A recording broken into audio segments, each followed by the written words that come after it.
The interesting thing about Tomorrowland is that it's an intriguing idea, and it's connected with Disney in a really interesting way.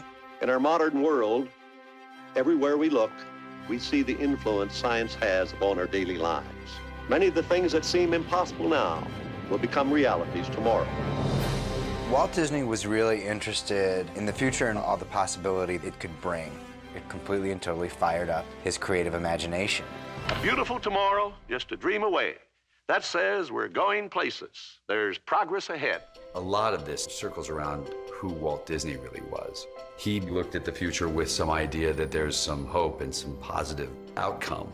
He came up with systems that would make people work together better, optimizing the human race. Walt Disney was always playing with something, you know, whether it was animatronics or mass transportation, the monorail, urban planning too, is his idea of what the world could be like. Experimental, prototype, community of tomorrow.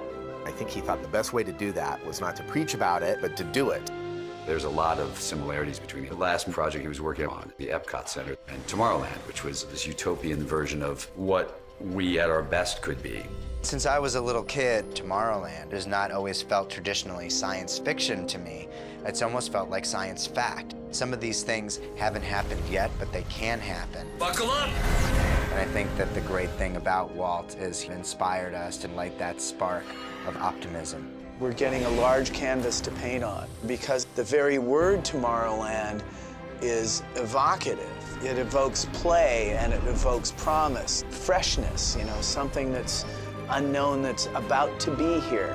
A place where people actually live a life they can't find anywhere else in the world.